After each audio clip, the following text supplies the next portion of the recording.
reflexión sobre las transferencias federales y los mecanismos informales de negociación presupuestal, y en particular en el caso de Baja California. La verdad es que es un gusto tenerlo con nosotros, ya hemos tenido contacto por correo. Es un tema que es de mucho interés para la Junta de Profesores por diversas razones. Obviamente somos un departamento de estudios de administración pública, entonces es un primer paso de acercamiento, y además el enfoque regional fronterizo que tiene, pues es también particularmente relevante para el perfil de la institución, y muy cercano a muchos de los estudios que realizamos varios de nosotros, mucho con ese perfil regional, territorial, fronterizo.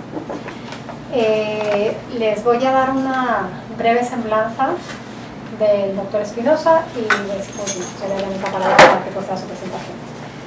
Salvador Espinosa es profesor e investigador de la Escuela de Asuntos Públicos de San Diego State University. Es profesor afiliado al Centro de Estudios Vincent and Elinor Ostrom Workshop in Political Theory and Political Analysis de la Universidad de Indiana, y es profesor afiliado al programa de política de drogas del CIDE en la región centro, comprende Aguascalientes, toda la parte de Aguascalientes. Es licenciado en Economía, ahí compartimos el problema, y egresado de la Universidad Panamericana, posee una maestría y un doctorado en Asuntos Públicos de la Universidad de Indiana. Está especializado en Administración Pública Financiera, Relaciones Intergubernamentales, Estrategias de Financiamiento de Infraestructura, Gobernanza Transfronteriza, así como diseño y variación de políticas. Y en estos momentos está trabajando en un proyecto sobre el comportamiento financiero de los gobiernos estatales mexicanos, lo cual será seguramente una fuente importante de información para nosotros en muchas de las cosas que hacemos. Y sin más preámbulos, bueno, pues le cedería la palabra a un doctor Espinosa. Muchas gracias. Muchas gracias por la invitación. Las cuestiones del destino me llevaron de un lado de la frontera, pero yo tengo muy claro que al ser mexicano y al tener conocimiento de lo que hace el COLEF, pues siempre es realmente un gusto el poder conversar con los colegas de este lado de la frontera.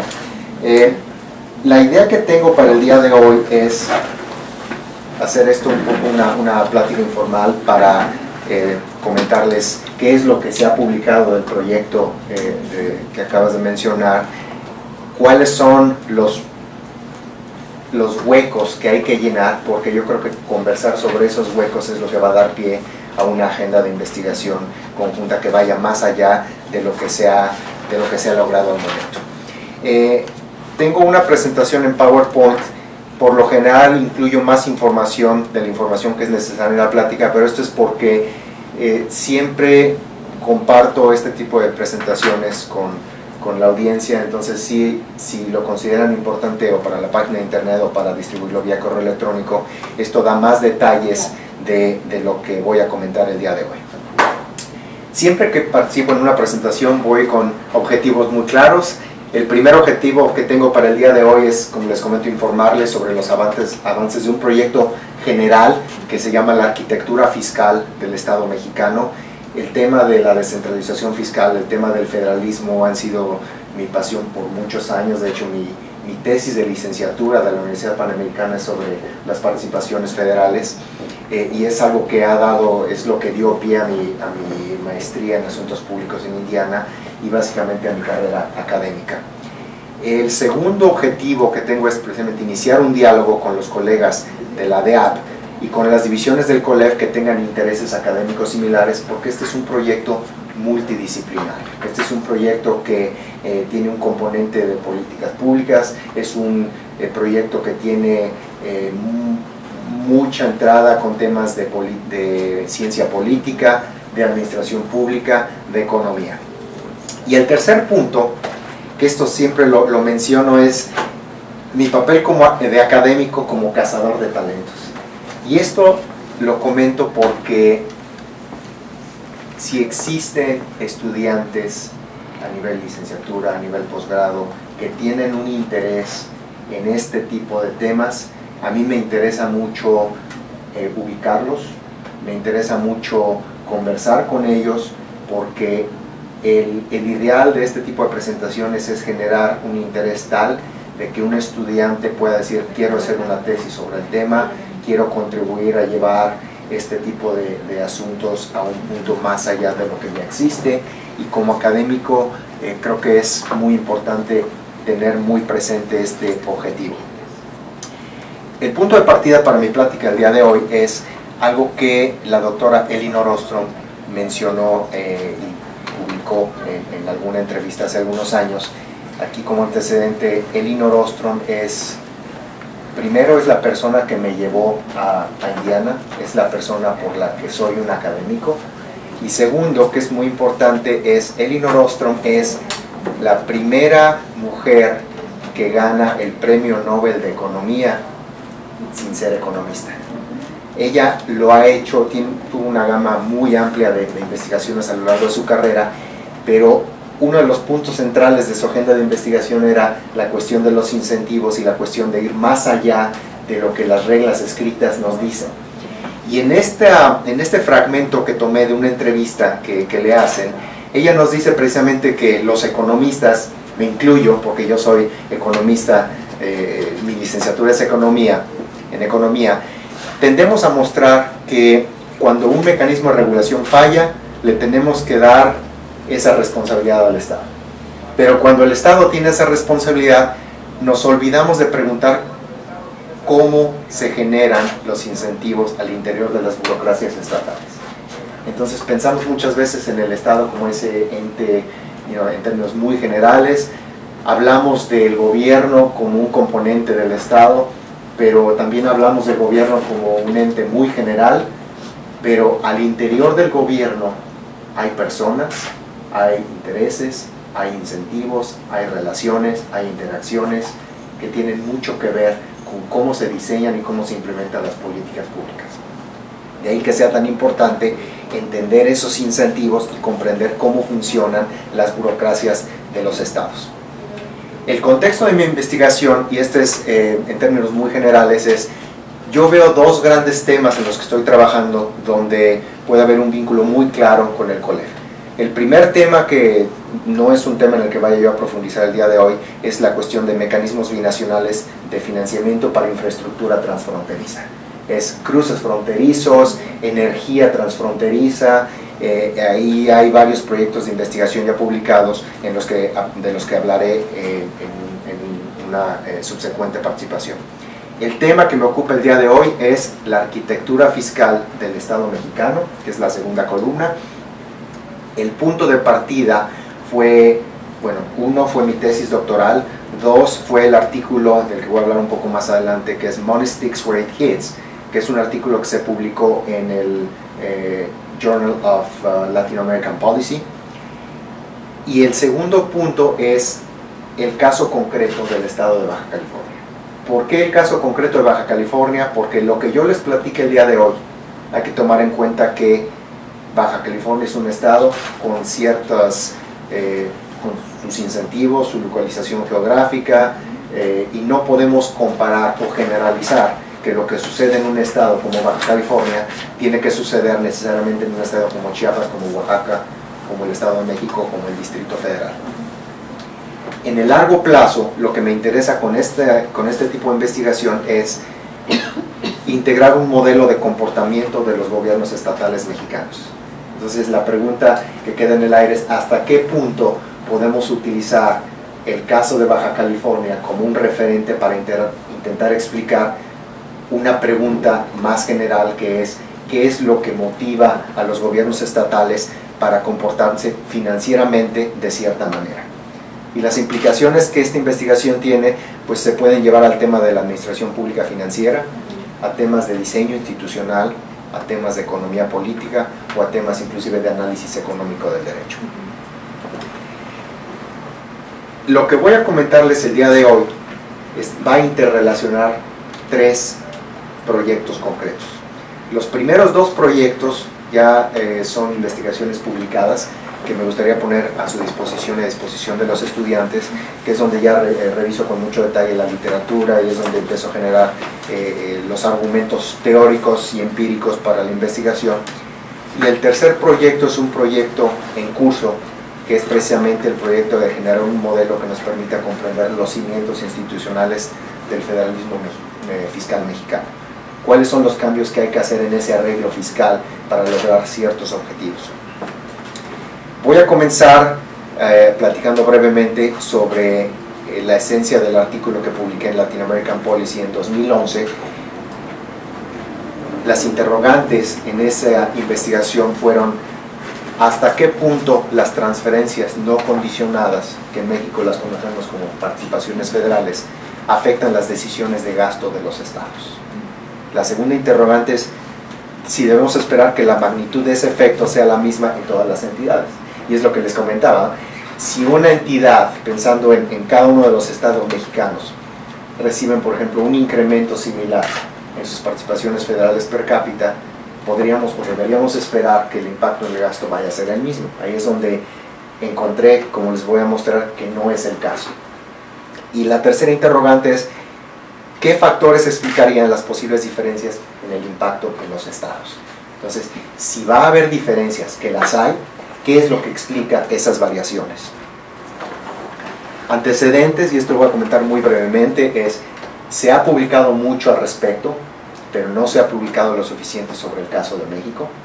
Lo que se ha publicado intenta explicar esto desde el punto de vista de una asimetría a lo largo del tiempo, donde nos dicen, cuando las participaciones federales o las transferencias no condicionadas aumentan o disminuyen a lo largo del tiempo, el impacto va a ser diferente.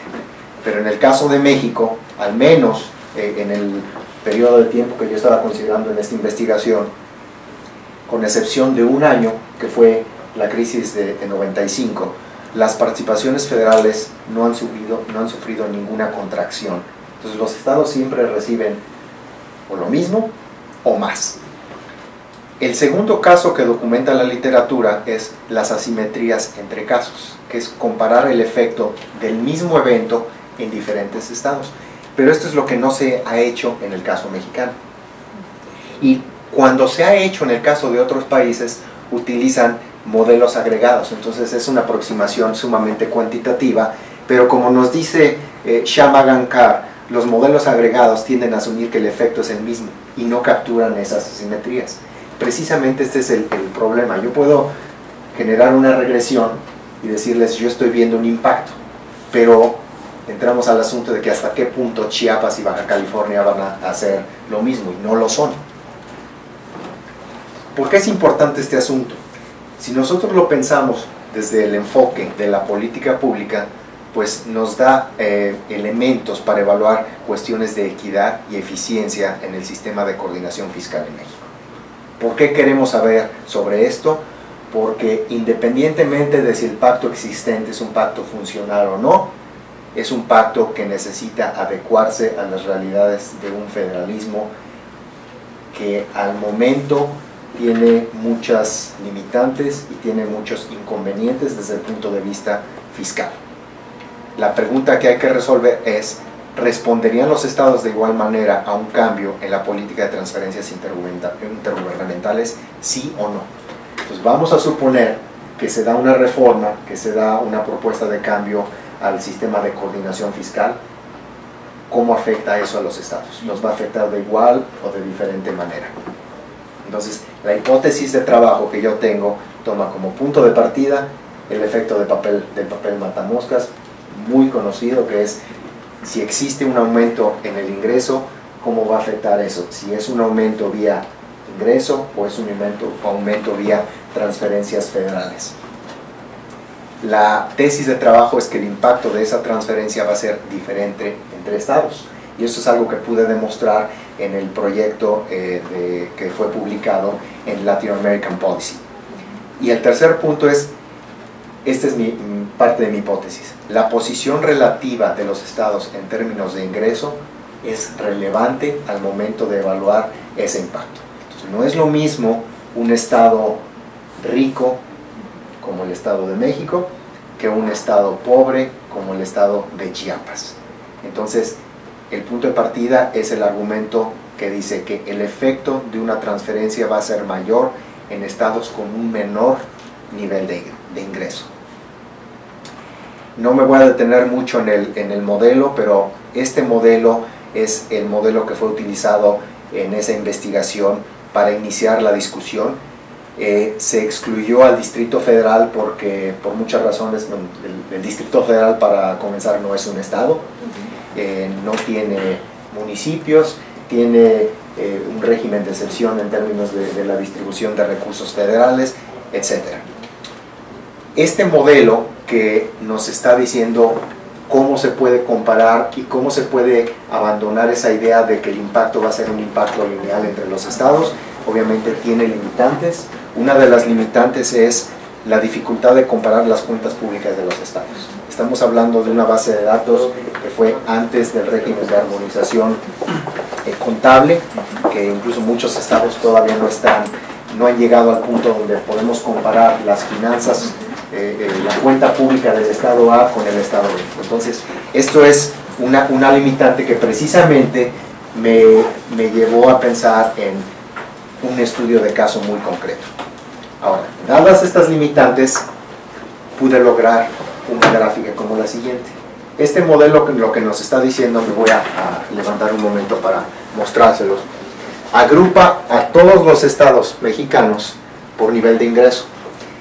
En este lado tenemos a los estados con un menor nivel de ingreso: Chiapas, Oaxaca, Tlaxcala, Zacatecas, etc. Del otro lado de la gráfica tenemos a los estados con un mayor ingreso en términos per cápita: Nuevo León, Campeche, Quintana Roo, Chihuahua. Esto de entrada nos está diciendo el impacto de las participaciones federales en el gasto va a ser diferente en estados con un bajo nivel de ingreso cuando se comparan con estados con un alto nivel de ingreso. Y eso es obvio por esta gráfica. En un estado como Tlaxcala, por ejemplo, que es uno de los casos atípicos, nos dice que el incremento de un punto porcentual en las participaciones federales va a aumentar el gasto más que proporcionalmente. Mientras que en estados como, por ejemplo, voy a tomar Quintana Roo, el incremento de un punto porcentual en las participaciones federales básicamente no tiene un impacto en el gasto público. Pero aquí se ve que estados, déjenme llamarlos estados pobres y no de manera peyorativa, el impacto tiende a ser mayor que en los estados ricos. Pero un caso aquí muy interesante es el caso de Baja California. El caso de Baja California nos está diciendo que a pesar de ser un estado rico comparado con todos los demás, tiene un impacto que no solo es negativo, sino que esto es contrario a lo que cualquier teoría nos puede decir. Lo que nos está diciendo esto es que en el caso de Baja California, un incremento de un punto porcentual en las participaciones federales tiende a disminuir el gasto público más que proporcionalmente. Entonces, ninguna teoría o ningún análisis empírico nos dice que esto es razonable. Entonces, eso a mí me llamó mucho la atención y es lo que me invitó a explorar el caso de Baja California con más detalle. Cuando llegué a este punto, empecé a revisar las discusiones en la literatura, donde decían, bueno, ¿qué es lo que explica algo como el efecto de papel matamoscas? Entonces nos dicen, uno, los modelos agregados no son perfectos. Evidentemente no son perfectos. Entonces, en el caso de México no hay evidencia convincente de que exista un efecto de papel matamoscas tal y como lo describe la teoría. Pero cuando empieza uno a ver qué es lo que puede explicar esto, bueno, académicos como Becker dicen en términos generales que el efecto de papel matamoscas no existe, que es solamente un artilugio econométrico. Entonces yo puedo manipular mi análisis econométrico para mostrar lo que yo quiero que la gente vea. Y dependiendo de los datos que utilice, pues yo les puedo dar una historia que va a variar dependiendo de si utilizo datos de los 80s, de los 90s, etc. Entonces, esto sin embargo no significa que no tengamos evidencia de un efecto asimétrico de las participaciones federales en el gasto de los estados mexicanos. Esto no significa que no tengamos una situación donde los estados pobres tienen un impacto de esas participaciones federales que va a ser diferente de los estados ricos. La pregunta es, ¿cómo se toman las decisiones de gasto? ¿Qué se hace con esas participaciones? Y cuando entramos a la dinámica de las burocracias estatales, ¿cómo se toman las decisiones presupuestales que permitan explicar algo como lo que estamos viendo en un modelo cuantitativo como el que les acabo de mostrar? Baja California como caso de estudio. Esta es la segunda parte del proyecto Esto fue publicado en la revista de Gestión y Política Pública a principios de este año. Y básicamente el punto de partida es: existen mecanismos formales, que es lo que el presupuesto nos dice, cómo se debe integrar, cómo se debe gastar, etcétera, pero hay que ver los mecanismos informales de negociación presupuestal y en qué medida esa manera de integrar el presupuesto y esa manera de tomar decisiones de gasto está relacionada con lo que podemos ver en una gráfica como la que acabo de mostrarles. Hay investigación al respecto en otros países. En el caso de Argentina, por ejemplo, tenemos un texto de Abuelafia que se enfocó mucho en cómo se relaciona integrantes del Poder Ejecutivo, esto a nivel federal, con integrantes del Poder Legislativo, qué tipo de arreglos institucionales existen en Argentina y cómo esos arreglos institucionales van a afectar la manera como se presupuesta y se gasta el dinero público. Cuando vemos el caso de Estados Unidos y toda esta discusión de si existe o no existe un papel matamoscas, pues Robert Inman nos dice, pues será el modelo econométrico, será el tipo de datos que utilizan, será la forma de funcionar que utilizas, pero no hay que olvidar que el gobierno es política. Entonces una explicación lógica tiene que ver con la política. ¿Qué es la política? Pues bueno, la política es llegar a acuerdos, ¿no? Entonces la pregunta es, ¿cómo esa manera de llegar a acuerdos en el estado, por ejemplo en el estado de Baja California, tiene que ver?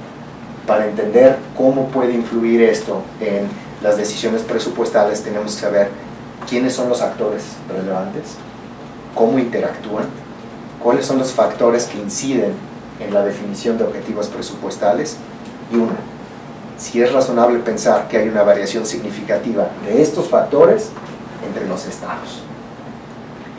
Cuando se plantean estas interrogantes, y es ahí donde lo comenté con el doctor Reyes, empezamos a intercambiar puntos de vista sobre cómo podría uno acercarse a estos actores en el caso de Baja California, qué preguntas hacerle para tener un buen entendimiento de cómo se toman las decisiones presupuestales.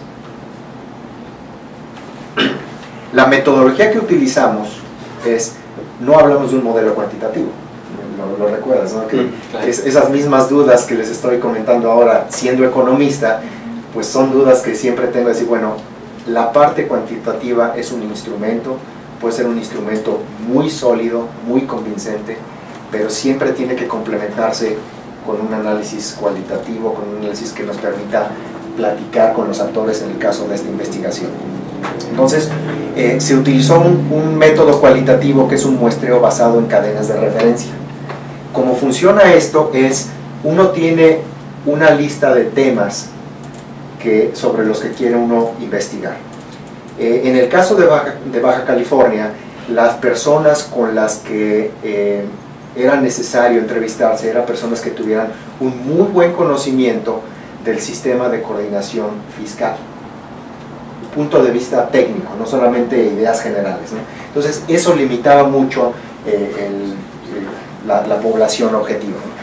Entonces uno tiene una lista inicial de personas con las que desea uno entrevistarse, y el método lo que dice es que se hace una entrevista semiestructurada donde uno no va con una encuesta, uno va con temas generales, y en esa plática empieza uno a obtener información sobre temáticas o sobre cuestiones relacionadas con el asunto que uno va capturando por escrito o cuando se nos permitía hacerlo, pues con una grabación.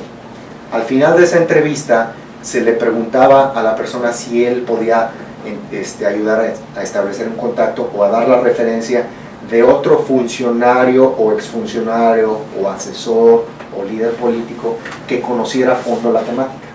Entonces era la segunda ronda de entrevistas, ¿no? Entonces nosotros, y digo nosotros porque el doctor Reyes me ayudó inmensamente en esta investigación, se preparó una muestra no probabilística. Esta no es una muestra representativa, esta es una muestra que nos acercó con 2 rondas de entrevistas a una buena parte de los tomadores de decisiones en el estado de Baja California, los tomadores de decisiones, también los asesores en materia de toma de decisiones, La muestra incluyó exgobernadores, incluyó funcionarios de la Secretaría de Finanzas, incluyó personal de apoyo en las Secretarías de Finanzas, incluyó líderes de partidos políticos, y se hizo con 2 rondas. El criterio para participar era que conocieran sobre el tema de los mecanismos de negociación presupuestal. Ahora, ¿qué encontramos? Y yo creo que esto es la parte que es interesante discutir, si el objetivo es tener una buena idea de cómo crear un modelo de comportamiento presupuestal. ¿Qué factores inciden en la integración del presupuesto del estado de Baja California? La primera pregunta era, pues si tenía algo que ver la posibilidad de que cayeran las participaciones.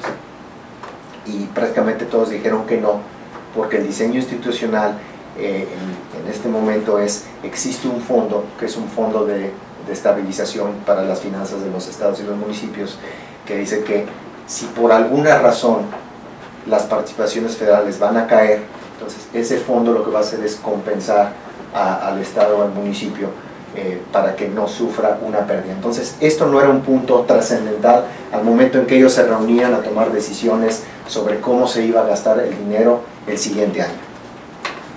El segundo punto era la cuestión de los mandatos sin financiamiento. Bueno, la cuestión de los mandatos sin financiamiento es donde empezó a haber una distinción muy interesante entre lo que la ley permite y lo que la ley obliga, y lo que pueden hacer con el régimen institucional actual y el margen de maniobra que pueden tener al momento de integrar el presupuesto. Esto lo voy a comentar con más detalle en un momento. El tercer punto, y aquí yo creo que vale la pena hacer una precisión. La investigación es actual, pero la temática a nivel de federalismo fiscal va avanzando. Entonces algunas de las cosas que están por escrito ya no son válidas, porque por ejemplo en el caso de la descentralización educativa sucedió en su momento, pero eso es algo que apenas este año la federación volvió a retomar, ¿no? Pero antes de que sucediera eso, lo que nos comentaron, y era muy interesante, es que en el caso particular de Baja California, el financiamiento para la educación afectó tremendamente el margen de maniobra a nivel presupuestal, porque cuando Baja California entra a este acuerdo para financiar la educación, en el estado de Baja California se mantuvieron el sindicato a nivel nacional, pero también el sindicato a nivel local. Y esto lo que nos comentaba un exgobernador, y aquí yo creo que por cuestiones metodológicas y por cuestiones de investigación no es importante que les diga quién o por qué, pero este gobernador lo que nos decía es que cuando él estaba en funciones, dice, primero existía el acuerdo a nivel federal. Entonces cuando el secretario de Gobernación llegaba a un acuerdo con los maestros, después para la negociación anual, etcétera, se les daba lo que pedían, se llegaba a un acuerdo, pero después la sección local del sindicato en Baja California, que eran los mismos maestros, comenzaban a negociar por su parte y con el gobernador el extra.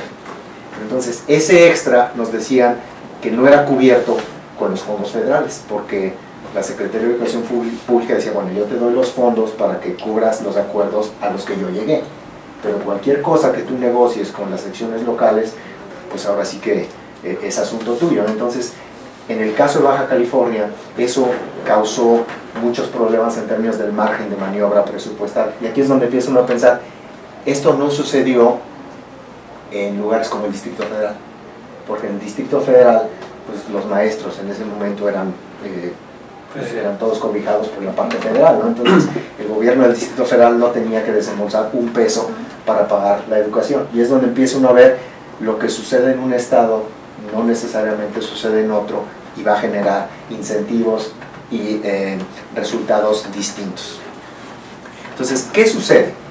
En casos como la negociación con los maestros, pues los estados, bueno, el estado de Baja California asumía un escenario con crecimiento cero. Ellos decían, vamos a partir del supuesto de que mis participaciones federales y lo que yo reciba de la federación que pueda yo manejar discrecionalmente, no crece. Sobre ese punto de partida voy a empezar a negociar lo que puedo negociar y a tratar de obtener los recursos por lo que no puedo negociar. La parte de la educación es la parte que les acabo de comentar, que es lo que incluía una presión adicional en las finanzas del estado de Baja California, que era la manera como se tenía que negociar con los maestros en ese momento. De las entrevistas que tuvimos, que fueron entrevistas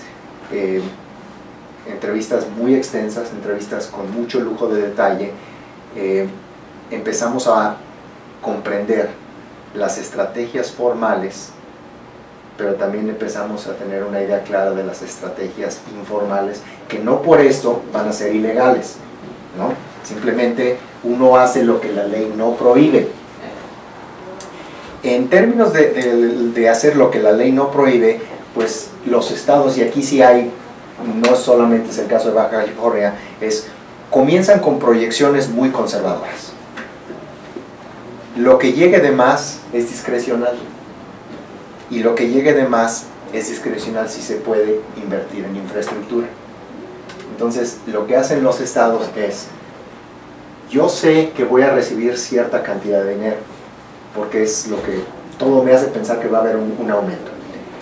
Pero si yo voy a reportarle a mi Congreso estatal y voy a negociar mi presupuesto para el siguiente año, voy a irme con una proyección muy conservadora, la ley no me lo prohíbe, porque todo el dinero que llegue de más el año que entra, entonces ya es discrecional, porque la ley me dice que es discrecional y que ya lo puedo yo utilizar en cierto tipo de proyectos. Eso lo utilizaron ampliamente como una estrategia varios años. No solo Baja California, pero Baja California es el caso de estudio. Segundo punto, en el caso de Baja California, los gobiernos estatales intentan maximizar lo que viene de la federación. Pero esto lo que ocasiona es que se da prioridad a lo que la federación está interesado en financiar, que no es necesariamente lo que forma parte del plan estatal de desarrollo o de los proyectos que el Estado quiere financiar. Entonces yo me voy con las políticas públicas a nivel federal, yo me enfoco en obtener los recursos para los proyectos que la federación quiere desarrollar, porque es lo que me va a dar acceso al dinero, al presupuesto federal que voy a utilizar yo en mi estado. Tercera estrategia, no gastes todo lo asignado, y esto nos lo dijeron muchas veces, lo que ellos llaman los ahorros. Entonces, si el Congreso estatal te dice que puedes gastar 100, procura no gastar los 100, ten tu dinero a un lado, ten tu guardadito, porque ese guardadito, antes de que termine el año fiscal y tenga yo que pasar por la auditoría y reportar que se ha hecho, se puede utilizar en otras cosas, sobre todo en necesidades de corto plazo. Y el cuarto punto es la deuda no documentada, que esta es una estrategia muy interesante que utilizan todos los estados. Aquí les voy a dar un caso muy interesante. ¿Recuerdan lo que sucedió con Coahuila?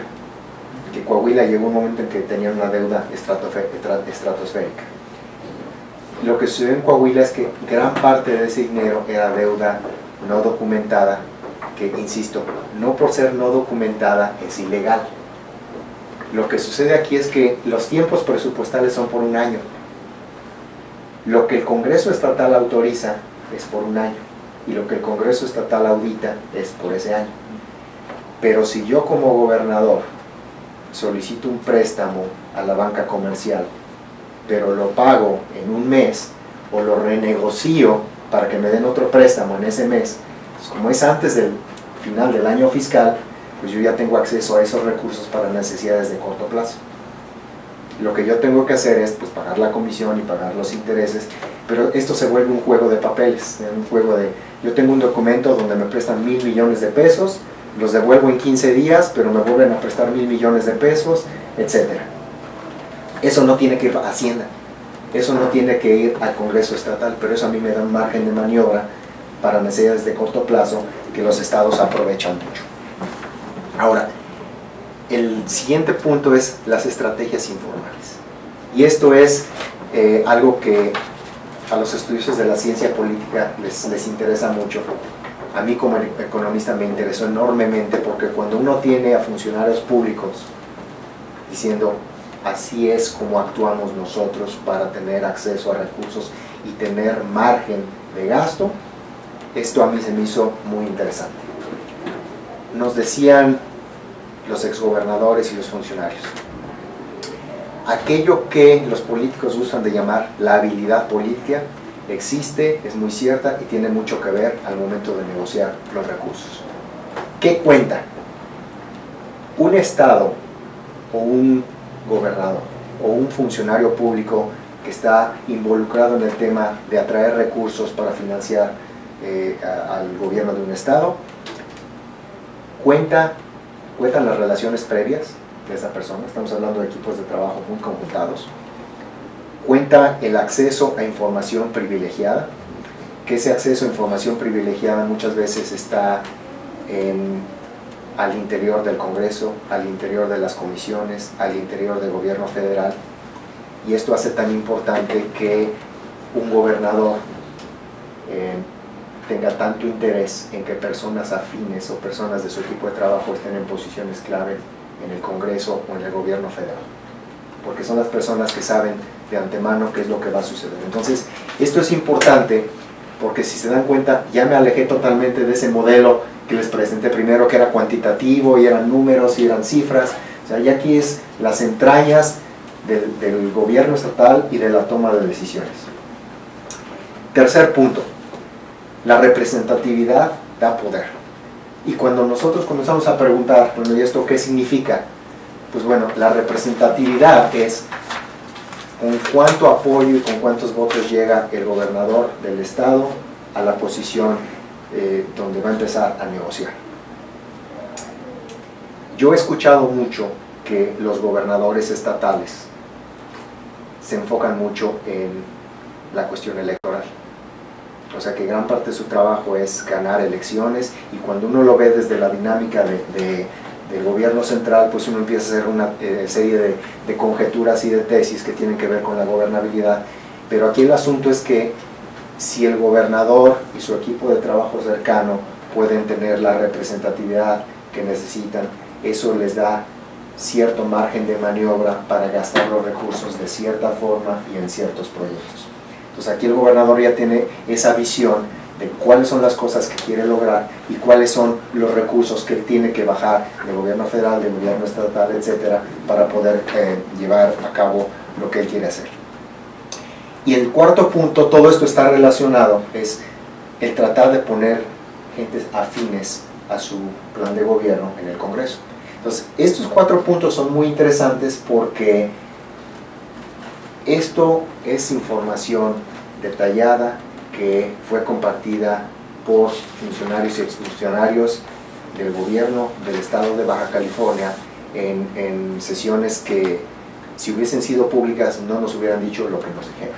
Entonces, esto como académico es oro molido, porque uno ya lo lleva al tema de, bueno, si yo ya tengo este conocimiento de cómo operan, de cuál es la lógica que sigue un gobernador y su equipo de trabajo, cómo se refleja esto en el gasto público y cuáles son las presiones que los estados enfrentan.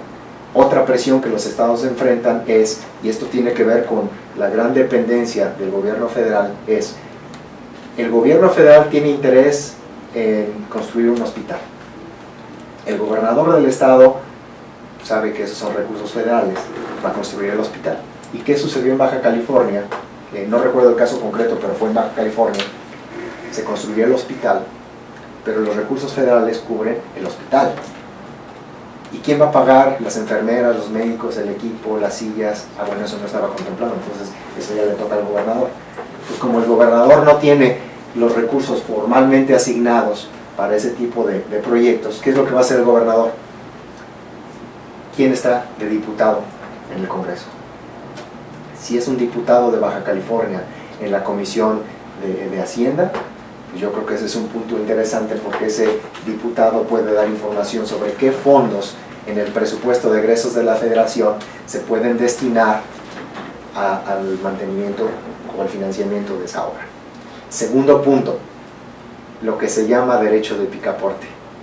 Si ese gobernador tiene acceso a las secretarías de Estado manejan presupuestos impresionantemente grandes y siempre hay recursos que se pueden mandar de manera extraordinaria para financiar un hospital y los médicos y las enfermeras y todo lo que se necesita. Entonces, esto ya nos da idea de cómo funcionan las cosas. Entonces, llegamos al punto de la investigación donde yo les comento, esta es la parte donde estoy, esta es la parte que estoy tratando de sistematizar, pero esta es la parte que no está terminada.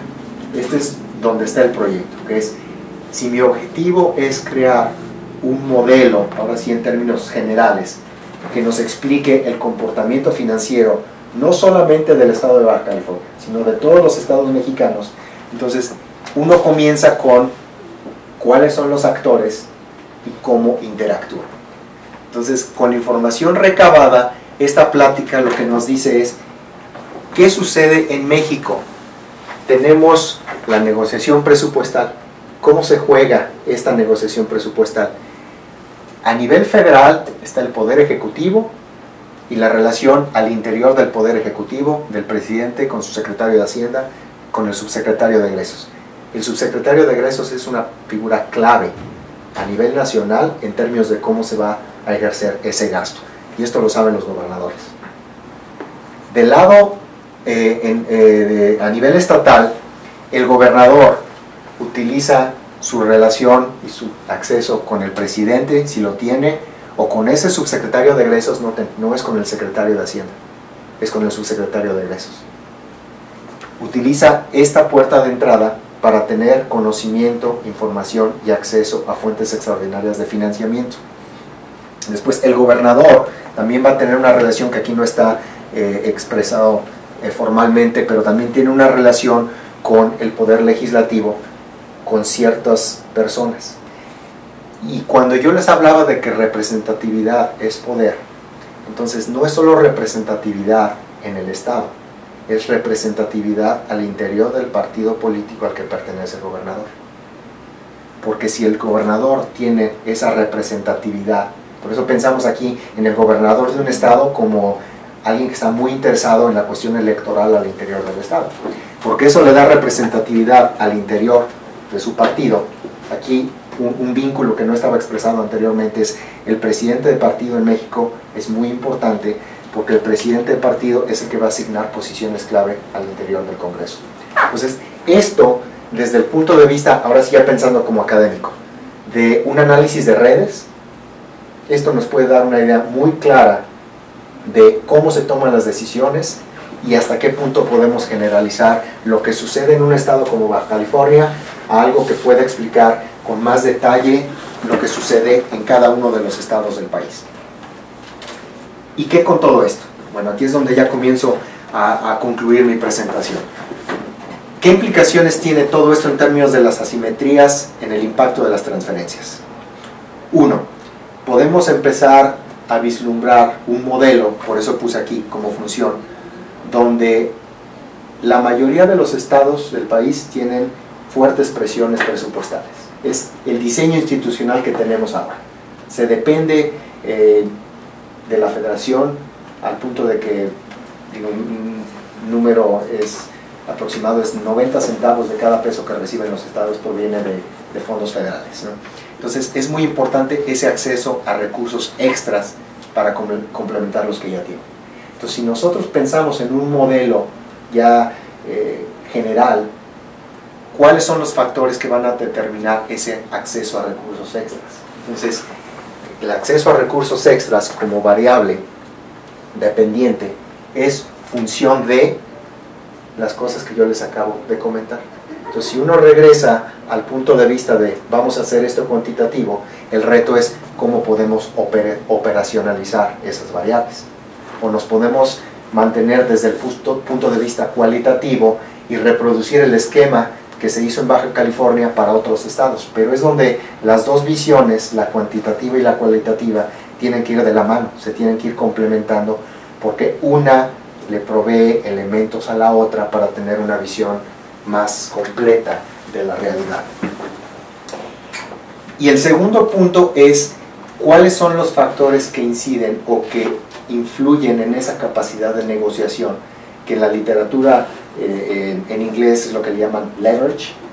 ¿Qué es lo que va a determinar la capacidad de negociación de un tomador de decisión? Ya no hablamos solamente de un gobernador, hablamos de un tomador de decisión en una determinada jurisdicción.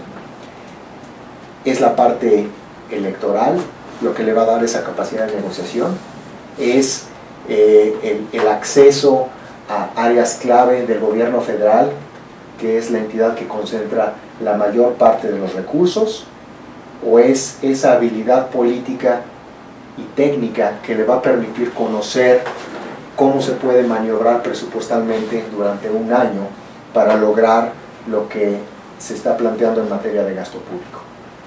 Estos factores que les comento se pueden integrar a un modelo.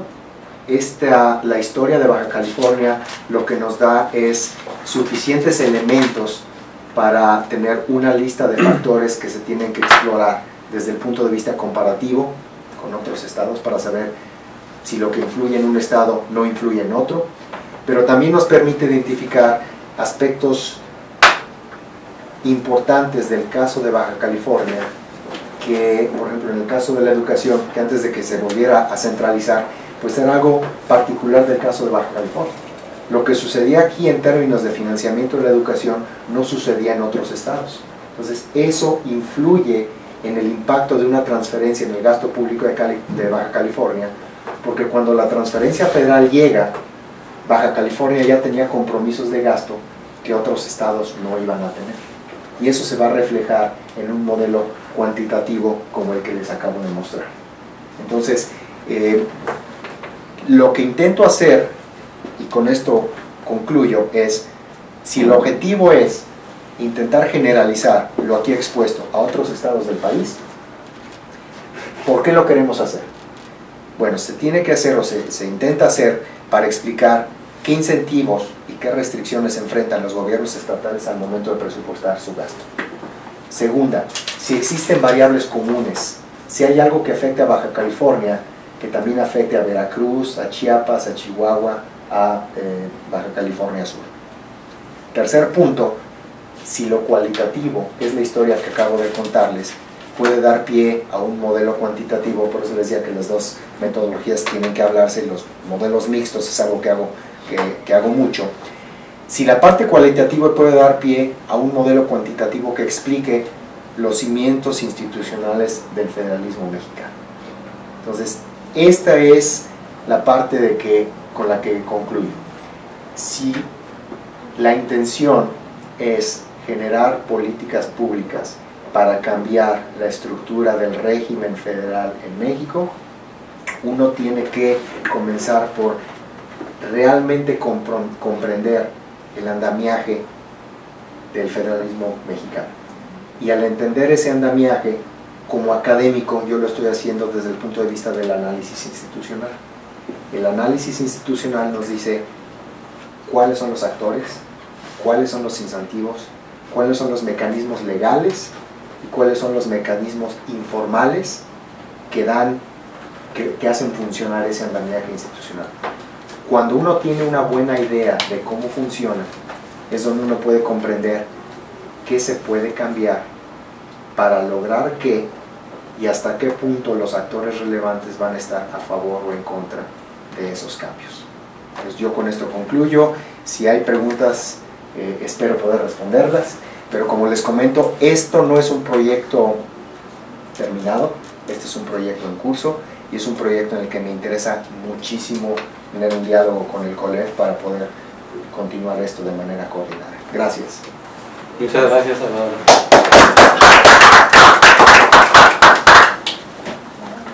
Muchas gracias, Salvador, muy interesante, y creo que efectivamente puede haber varios comentarios desde diferentes perspectivas, pero le quería dar la palabra al doctor Marcos Reyes para iniciar, para hacer unos comentarios generales sobre la presentación. Y bueno, pues ya que conoce bien el proyecto, además estoy segura de que va a complementar esta exposición tan interesante que se pasa a hacer. Lo conoce también, que fue el que me llevó a Mexicana, me llevó. Bueno, pues te agradezco que estés aquí, que nos visites. Y también te agradezco que nos hayas dado esta plática tan interesante, y sobre todo me ha sorprendido muy gratamente tantas cosas que pudiste hacer con los datos. Eso quiere decir que cuando se tiene un buen marco teórico de referencia, uno puede explotar mucho los datos, ¿no? Estás hablando como coordinador de la maestría. Parece que sí. Y bueno, la verdad, estoy muy impresionado con toda esta exposición. Seguramente hay material para una sesión del seminario, pero de la red, ¿no? ¿Verdad? Sí.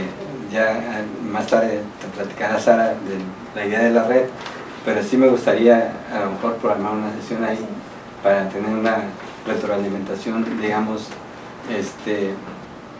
pues con más tiempo, ¿no? Para reflexionar más sobre el trabajo. Creo que por ahí puede ser también algo que te puede interesar, ¿no?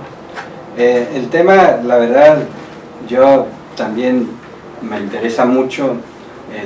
Yo hice algunos intentos ahí en mi trabajo cuando trabajé en el tema de la descentralización educativa en Baja California, y una de las cosas que observaba yo ahí y que me pareció muy interesante también es el tema del comportamiento de las transferencias con respecto a las participaciones. Yo veía que las transferencias en el transcurso del tiempo muy pronto superaron la proporción de los recursos que venían por el lado de las participaciones.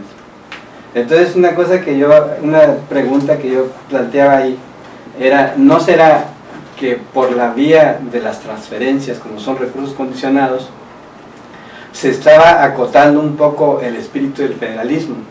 Porque bueno, si por el lado de las participaciones, que son recursos más libres o no condicionados en los términos de ellos, se estaban perdiendo importancia proporcional en el ingreso de los estados, y estaba incrementándose el porcentaje o la proporción de las transferencias, recursos condicionados. Entonces, si tú condicionas la entrega de un recurso cada vez más importante, estás en ese sentido pues tendiendo a controlar a los estados, ¿no? O sea, tú les das más recursos, pero son recursos más controlados, ¿no?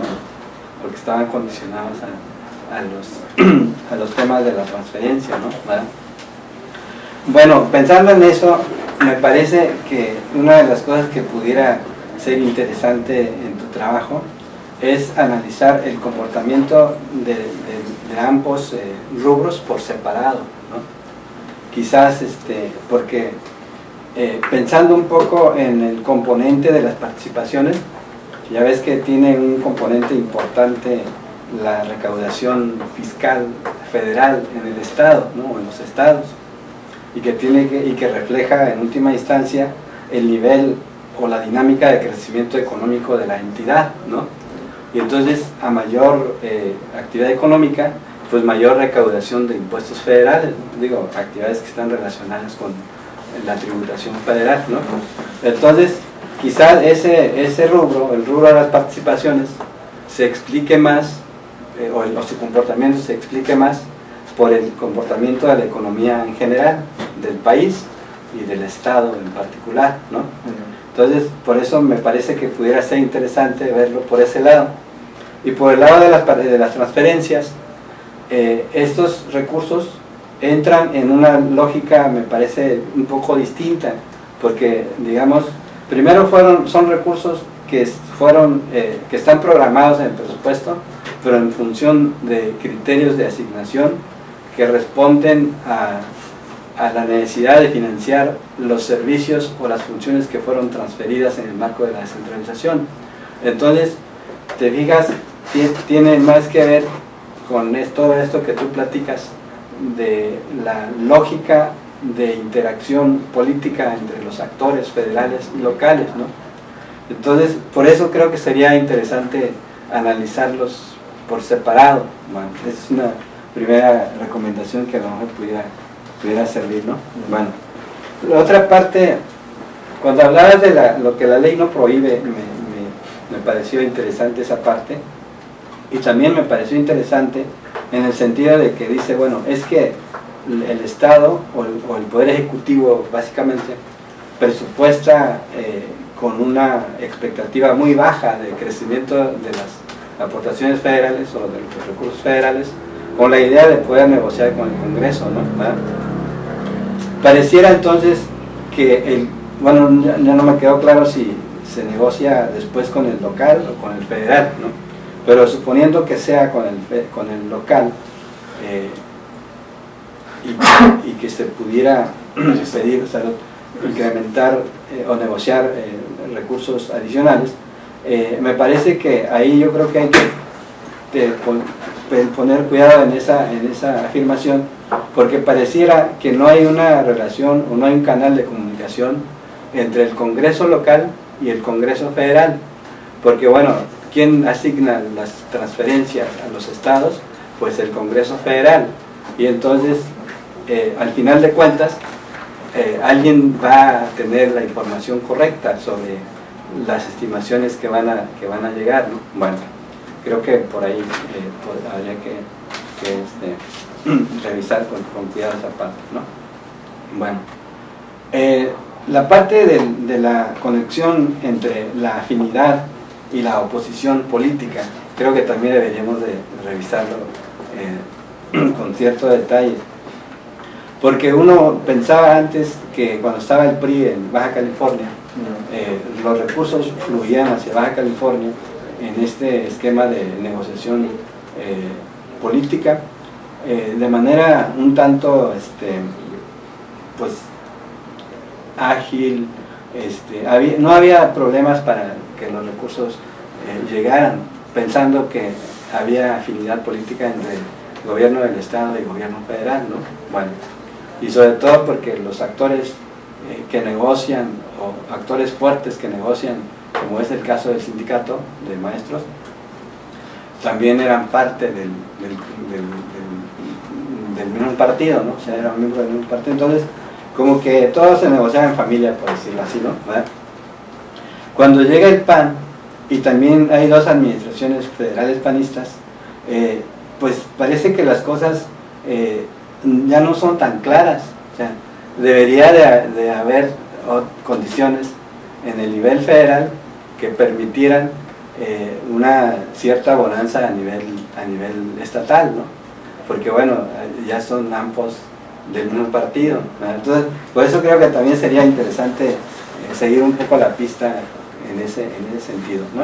Bueno, y finalmente la otra situación o cuestión que me gustaría también plantear es el asunto de quizás pensar más en términos de políticas de coordinación intergubernamentales un tanto estratégicas para el Estado. ¿Qué le interesa más al Estado colocar en la agenda de negociación con el gobierno federal, ¿no? Entonces, por ejemplo, el tema de la infraestructura transfronteriza o fronteriza, ¿no? Por ejemplo, ¿no? Entonces,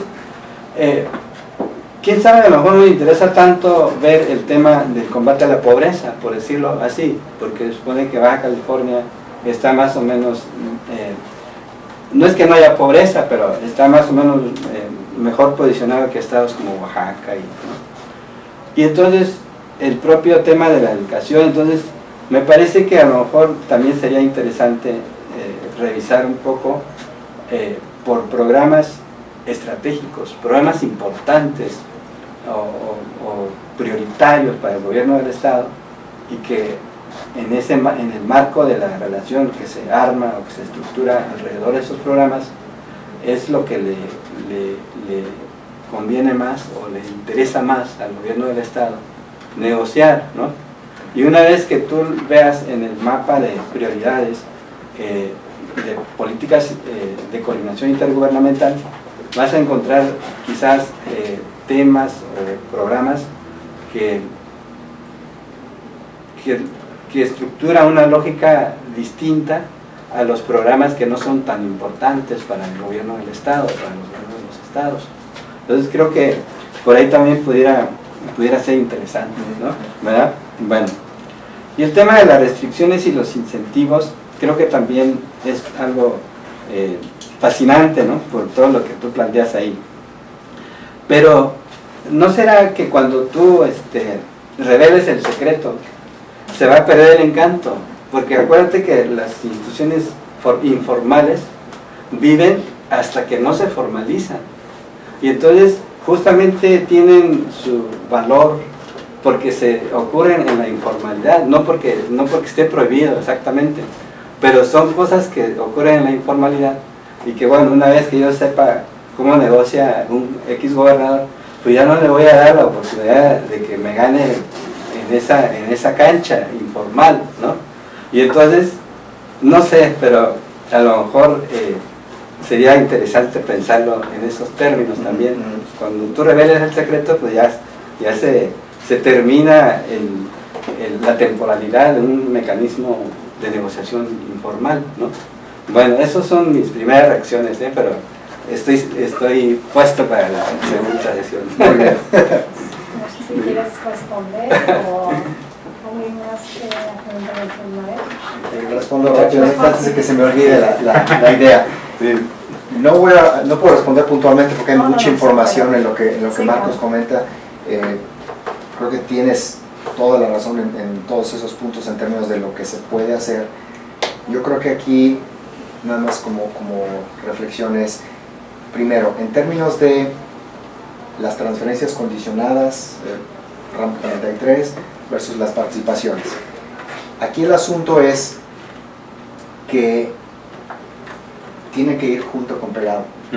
Entonces, es cierto que son de naturaleza distinta, pero en un régimen como el mexicano, donde la dependencia de fuentes federales es tan marcada, entonces los estados, ahí sí todos, reciben sus administraciones, sus participaciones federales, lo consideran como recursos propios, y eso se hizo por pues como se diseñó el acuerdo institucional en 79 y 80, pero esos recursos no van a ser suficientes para enfrentar las necesidades de gasto que tiene el Estado, entonces tienen que buscar la manera de tener acceso a otras fuentes. Una de esas fuentes van a ser las transferencias condicionales. No es la única, pero es donde pues yo puedo decir, pues yo me voy a donde hay, ¿no? Y si donde hay es ramo 33 para seguridad pública, pues yo necesito patrullas, pues entonces me voy a enfocar más en ese tipo de fuente de financiamiento para los proyectos que tengo. Esto no es solamente en el caso mexicano, es solo que en el caso mexicano la dependencia es tremenda de los gobiernos locales. Lo que, por ejemplo, yo les comento siempre a mis estudiantes en Estados Unidos tiene que ver con lo mismo, ¿no? Les digo, bueno, ¿por qué en Estados Unidos la edad legal para tomar son los 21 años, mientras en casi cualquier país del mundo son 18? ¿No? Y tiene que ver con las transferencias condicionales. En ese momento el gobierno federal dice, pues bueno, yo soy el dueño de este dinero y yo me lo gasto en lo que me lo quiero gastar. Yo te voy a dar, Estado, transferencias condicionadas para infraestructura carretera, con la condición de que tú eleves la edad legal para tomar a los 21 años. Si no lo quieres hacer, no lo hagas, pero yo no te doy el dinero. Entonces, algo parecido sucede en este caso. Las transferencias condicionadas tienen sus objetivos, tienen sus reglas de asignación, pero esas reglas pues van a ser fijadas a nivel federal. Entonces aquí los gobiernos estatales pues tienen que jugar con las reglas que les dictan desde allá. Y lo que nos dice la teoría económica en finanzas públicas es cuando tú tienes tus transferencias no condicionadas, las puedes complementar con recursos condicionados o las puedes sustituir con recursos condicionados. Entonces ese es el juego que los estados van enfrentando en todo momento, ¿no? Entonces son dos mecanismos de financiamiento distintos, con reglas diferentes. Es muy difícil meter todo en un mismo análisis, porque cada uno de los fondos del ramo 33 pues tiene sus reglas concretas, muy extensas, la temporalidad de los datos no es la misma, la calidad de los datos no voy a hacer aseveraciones concretas, pero muchas veces dejan de qué pensar. Entonces, metodológicamente es difícil, entiendo tu punto, pero tienen que ir juntas porque es una de las fuentes de recursos que los estados ven, ¿no? Entonces, ese es un punto que yo creo que es importante mencionar, ¿no? Los otros puntos los tengo en la mente, pero yo creo que nos vamos a extender aquí. Entonces, no sé si quieren si hay más preguntas o más comentarios. Bueno, primero que nada, muy buenas tardes y gracias por la invitación. Me llegó por correo y estamos en un despacho y estamos asesorando actualmente al Ayuntamiento de Pérez de Rosarito, precisamente en el FAIS, ya no se llama Ramón, ahora es el FAIS, el Fondo de Infraestructura. Y bueno, complementando a tu exposición que nos parece maravillosa, seguramente fue un economista el que te dio la entrevista, el anterior gobernador, que también le aportó la educación. Me tocó trabajar con él y yo solamente agregaría dos cosas. El tema de la fórmula del FAEP, que ya son fórmulas establecidas, y Baja California, y a mí me ha tocado leer varias cuestiones que COLEF publica y dicen no es equitativa con el recurso que recibe el estado de Baja California de otros estados expulsores de mexicanos, y eso también pegaba a la economía del estado de Baja California y sigue haciéndolo. Aún así se les sigue pagando un bono adicional a los maestros en el estado por estar en un estado de temperatura muy alta. Entonces, así es, que ya no aplica, ¿no? Ya no debería de aplicar. Ese es uno en el tema de la educación y que pudieras agregar a la información que muestras. Y el tema de la relevancia que comentabas de los gobernadores que se miden por elecciones es sumamente claro, y va a haber elecciones el próximo año y el gobierno federal se va a medir porque van a ser 3 años de su inicio y le van a apostar a los demás estados, tal vez a Baja California. Ahora lo vemos en el ayuntamiento que están trayendo dinero, pero ellos están ejerciendo el dinero. CEDESOL antes no era operativo y ahora CEDESOL está siendo operativo y está contratando mucho más personal que los propios ayuntamientos, que cabe resaltar que en Baja California todos están quebrados, ¿no? Entonces es muy importante la relevancia electoral para el presidente de la República y para el gobernador del estado. Y por otra parte el tema de que los gobernadores le apuestan a gente aliada para estar en la cúpula, en la burbuja, como se le llama en el Congreso Federal, para que puedan negociar los recursos para el estado. Yo recuerdo el último sexenio del Oro y tenía pues todos los diputados federales eran panistas y tenía muchos en la cúpula. Uno de ellos era el gobernador anterior, ¿no? Que era secretario de la Comisión de Hacienda y la de presupuesto era vocal. Entonces pues tenía mucho que ver, era el que negociaba con los priistas para traer recursos acá.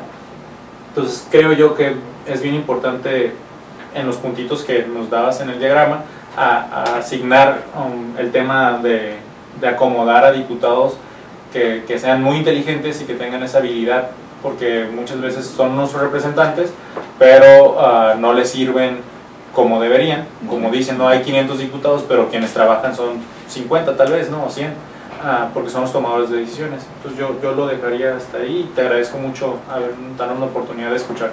Gracias.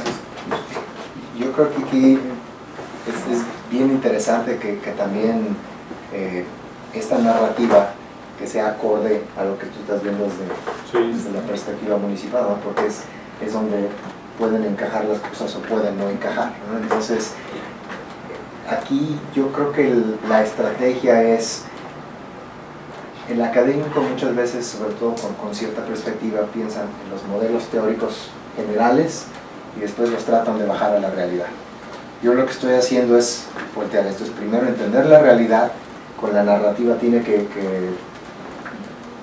ser clara y tiene que apoyar a la parte teórica, que es a donde quiere uno subir el modelo, ¿no? Entonces, el asunto de, por ejemplo, se menciona la habilidad política. Entonces aquí una de las tareas que todavía lo pienso mucho es, ya como académico, ¿cómo se mide esa habilidad? Porque uno necesita una métrica, ¿no? Es decir, si yo lo quiero poner en un modelo, ¿cómo mido esa habilidad?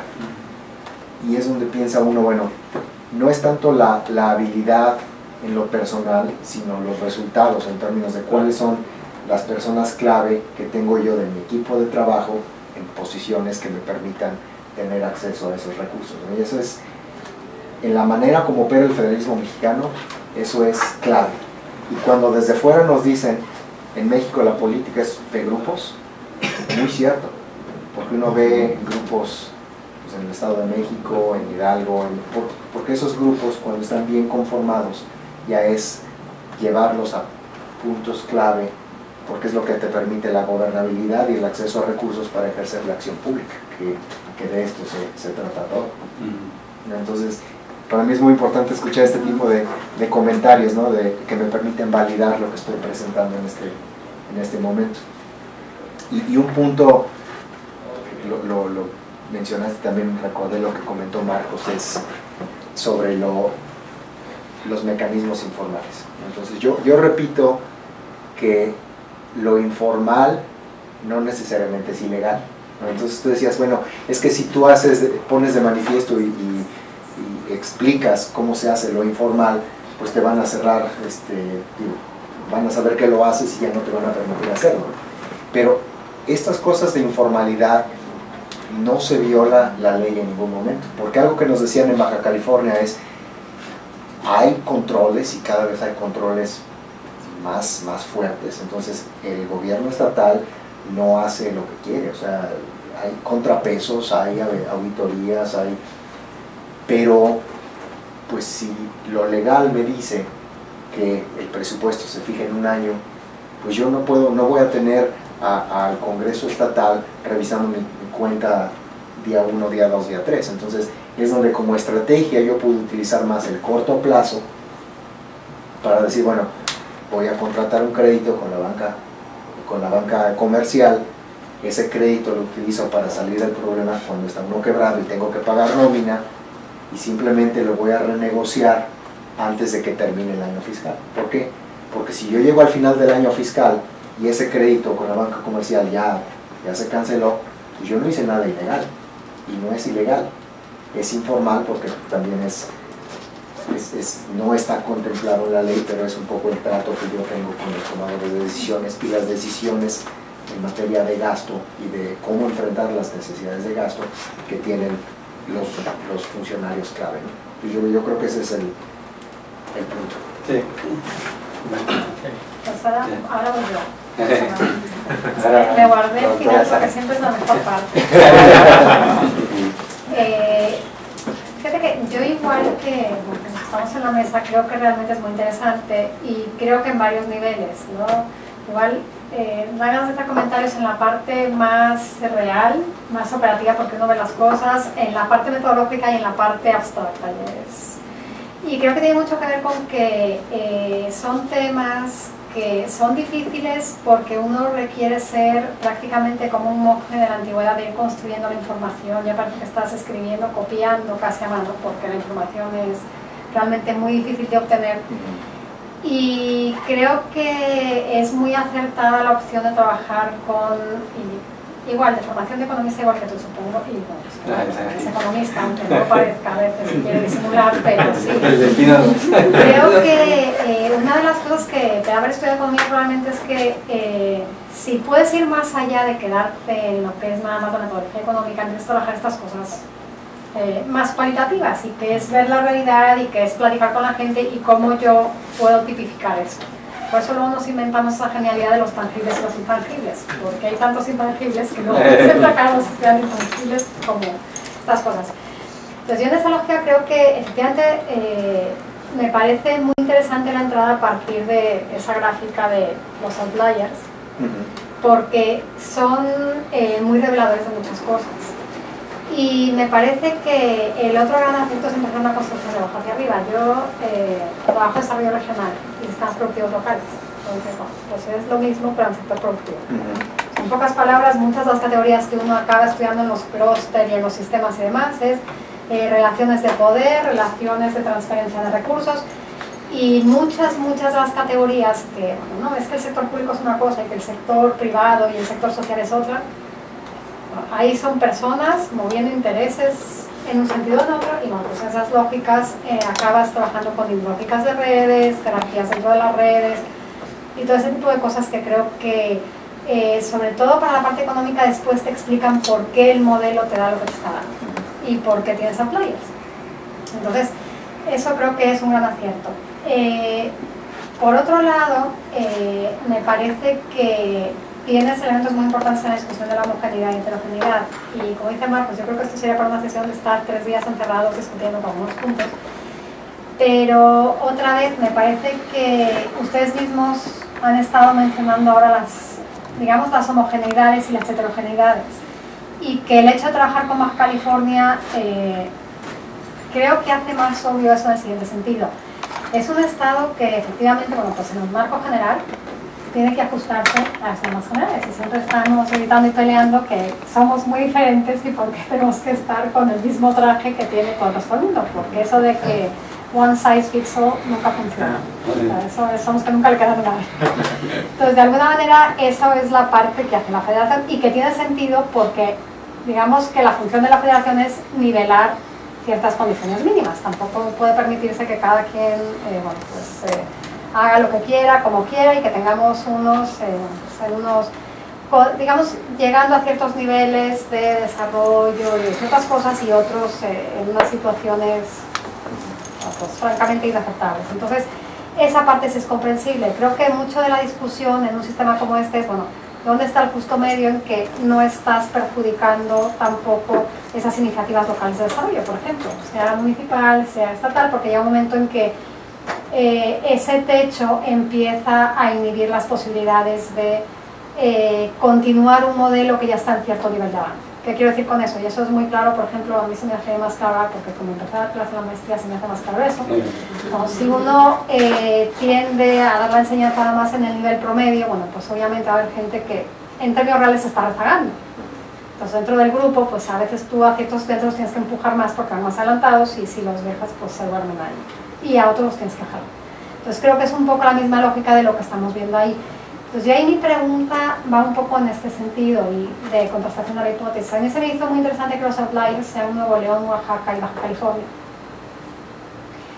Y me gustaría un poco saber cuál es tu percepción, que obviamente a lo mejor hasta para otro proyecto, pero en términos de lo que está diciendo Marcos, son estados que tienen dinámicas extremas en algunas cosas. Sea por su estructura económica, sea por las características de vinculación de su economía a otra economía más que la nacional. Eso creo que es muy claro en el caso de Baja California. Nuevo León tiene una dinámica económica que es muy particular y Oaxaca es una extrema, a lo mejor en el otro sentido, porque tiene una serie de arreglos institucionales que son totalmente diferentes al resto del país. Tiene un peso muy grande en términos de usos y costumbres y otra serie de cosas, y una serie de municipios que son una proporción ya considerable que no están, digamos, en la norma general. No están en la legalidad, pero no están en la norma tampoco. Entonces, me gustaría un poco tu impresión en esos términos de qué tanto esos 3 casos te podrían dar los factores más importantes en términos de la homogeneidad del modelo, porque creo que muchas de las cosas que dices es un modelo que se podría replicar no solo en términos de la negociación fiscal en los estados, sino incluso, yo estaba tratando de pensar en los casos que nosotros hemos trabajado con los sistemas productivos locales, o con los clústeres, o con otro tipo de organizaciones, y creo que prácticamente el modelo se podría exportar. Obviamente llamaríamos a las variables de otra manera, y a lo mejor en lugar de ser el presidente, pues es otro sujeto.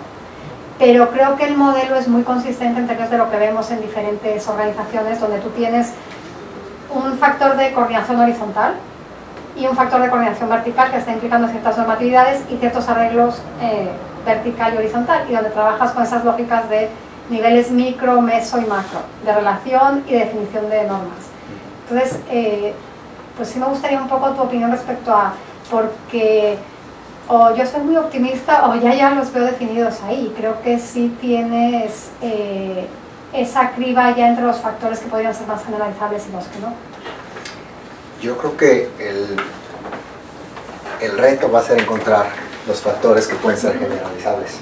Ese es el punto con el que estoy batallando en estos momentos, porque regreso a la gráfica y es donde, bueno, la historia que les cuento de Baja California, si lo vemos solamente desde el punto de vista de cuantitativo de la gráfica, uno dice, bueno, hay cosas en Baja California que no suceden en ningún otro de los estados.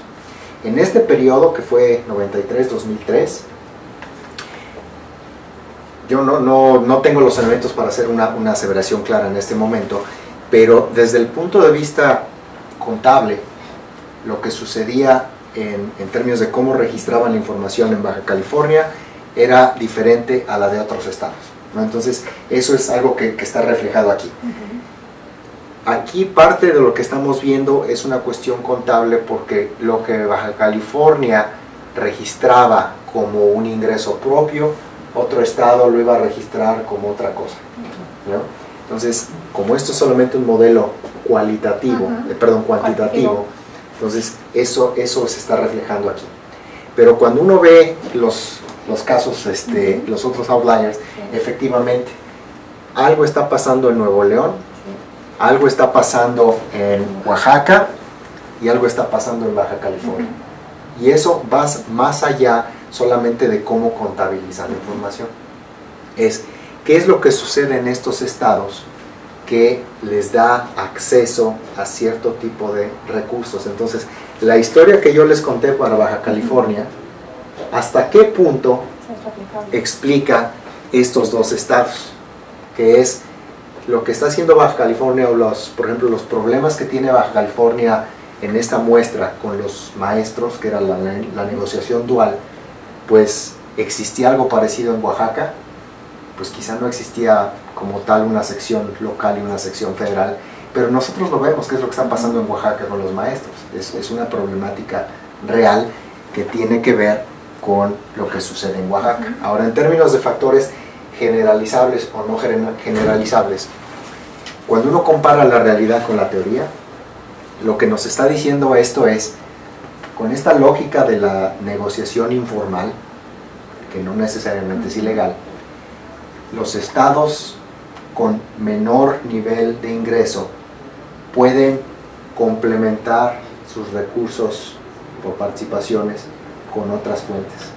Entonces, la historia que les acabo de contar en términos de los factores generalizables es, algo tienen los estados con menor nivel de ingreso que les permite accesar a recursos adicionales para complementar su gasto, que es lo que dice Marcos. Pero en esta lógica de la homogeneidad de programas, porque lo que está pasando, y ojo, esto es una hipótesis que me gustaría creer, pero explican el promedio.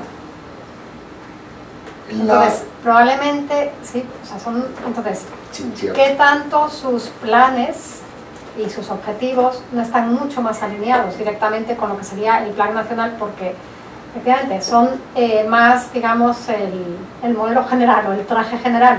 Entonces, eso te estaría de alguna manera, digamos, generando un argumento circular de alguna forma. Porque si mi plan es... en el papel sabemos que es una crítica que se hace, los planes se parecen mucho, porque obviamente tú tienes que estar coordinándote con, digamos, las directrices mayores, porque si no, estás fuera del juego completamente. Sí.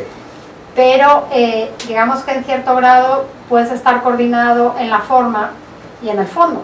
Entonces, ¿qué tanto estos de acá, por ejemplo, lucha a la pobreza, que es de los programas clave, puedes recuperarlo o entenderlo mucho mejor en estos estados que en aquellos? Y eso implicaría que tú tienes una divergencia en términos de la operación real del recurso, aunque lo estés etiquetando por razones de formalidad de una manera y manejándolo informalmente de otra, porque tus prioridades reales son otras. Pero ahí es una de las cosas que un modelo como este es difícil de capturar. Si la operación aquí es igual a la operación y acá, hacerlos como grupo de control uno y otro, por ejemplo, o dividirlo. Se puede hacer como grupo de control, exactamente. Porque ahí sí a lo mejor esa parte te permitiría aislar ese efecto, que yo creo que a lo mejor es parte de lo que se nos está reflejando un poco en el resultado ahora. Que se puede ser un excelente tercer paso, porque el primer paso es lo que nos dicen los números, cuentas públicas. Pero como la cuenta pública sabemos que no es comparable entre estados muchas veces, entonces va uno a la narrativa. La narrativa de este caso ya nos está diciendo ciertas variables son importantes para, como dice la teoría, complementar tu gasto con otras fuentes. Entonces uno dice, bueno, ¿en qué medida las variables de la narrativa explican esta parte y esta parte? Pero el tercer paso, que es el que mencionas, ya es entrar en si hay diferencias en la operación, si hay, o sea, tiene que haber algo más en los estados de control y en los estados objetivo que nos permitan tener una explicación más plausible de este fenómeno. Pero yo creo que eso que mencionas es un tercer paso natural en una investigación, ¿sí? No lo había pensado. Vamos a tener que escribir algo juntos para que no te vuele yo la idea.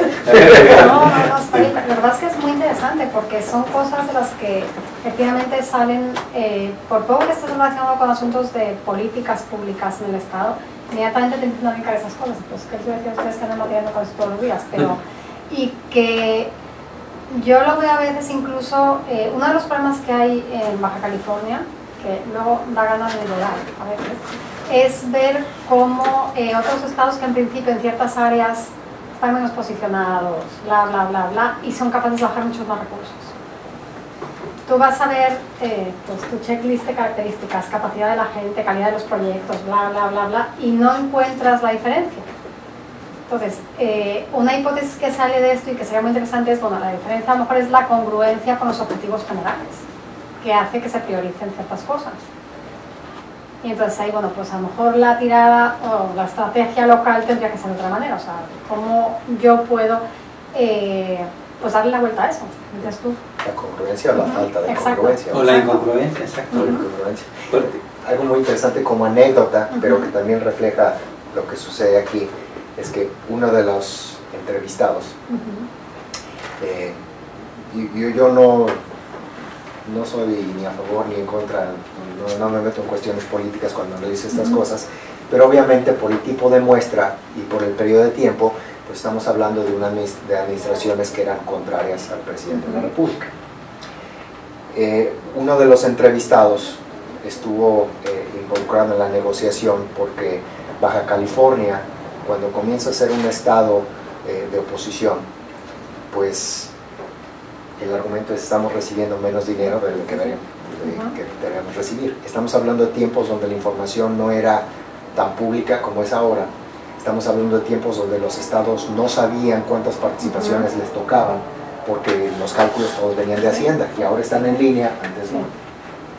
Pero con información imperfecta,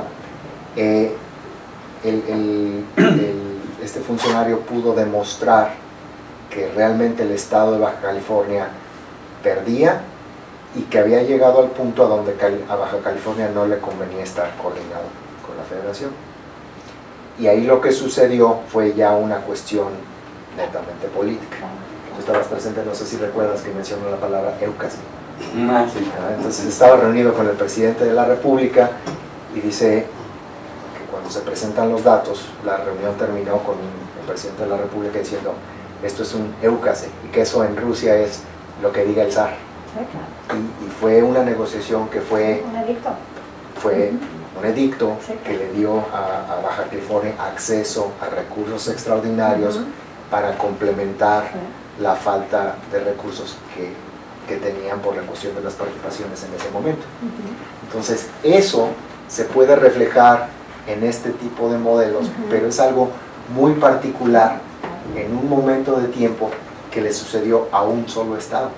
Entonces la tesis general que uno hace como académico es: ¿en qué medida ese tipo de historias se generalizan a estados como Nuevo León o a estados como Oaxaca? En el estado de Nuevo León, la impresión que yo tengo, pero es una tesis no comprobada, es la tesis que dicen que es muy grande para dejarlo caer. O sea, hay estados como Nuevo León por su industria, o el Estado de México, donde ningún gobierno federal los puede dejar. Pero fíjate además cómo, congruentemente con tu modelo, ellos últimamente se han ido posicionando en el gobierno federal, porque es impresionante cómo están metidos ahora en el gobierno federal. Sí. Y eso no era antes. Antes trabajan más hacia dentro del Estado. Y en los últimos, ¿qué será? No sé, 6, 8 años, es impresionante cómo han ido posicionando instituciones académicas y gente de Nuevo León en el gobierno federal. porque todo esto es con la lógica. Y de efectivamente cómo se negocia. hacia Hacienda y Economía particularmente. Exacto. Entonces, esto lo que da es, desde el punto de vista de la administración pública como disciplina, el entender la dinámica de las burocracias desde una perspectiva intergubernamental nos va a dar una muy buena idea de cómo funciona el régimen intergubernamental mexicano, lo que nos va a permitir hacer hipótesis de cómo debería funcionar el régimen federal mexicano. Entonces ahí ya es un objetivo de diseño. Claro. ¿Realmente se quiere que los estados tengan mayor solvencia económica y mayor autonomía financiera? ¿Sí o no? Bueno, es una cuestión del acuerdo político. Pero si uno conoce los cimientos institucionales, uno puede decir, si el objetivo del acuerdo político es ese, estos son los cambios que hay que entender. Entonces, el objetivo de este trabajo en particular era adentrarse en las entrañas de un gobierno estatal, pero para llegar precisamente a los puntos que ya estás mencionando, ¿no? ¿En qué medida esto puede explicar a otros estados? ¿En qué medida la manera como se operan los programas va a tener variaciones en el estado A, en el estado B? Y ese es el siguiente punto de la investigación, es la situación que guarda actualmente. Muchas gracias por comentar. ¿Otro comentario? Muchas gracias. Pues entonces daríamos por concluida la sesión. Sí. Muchas gracias, por eso es muy interesante. Además, estamos muy interesados en que se trabaje más la parte de finanzas públicas en el departamento, porque ahí tenemos cierta debilidad estructural. Entonces yo creo que sí vamos a empezar a tener, a molestarte más seguido. No, yo con todo gusto. A mí este es un tema que, como lo comenté al principio, ¿no? La razón por la que me volví académico fue por las finanzas y el federalismo. Yo hago otras cosas, pero este es el tema que a mí me apasiona. Cuentas públicas y armonización contable, todas esas cosas a mí me interesan mucho. No sé si lo tengan, pero el artículo publicado de Gestión y Política Pública, traje una copia en caso de que lo quieran.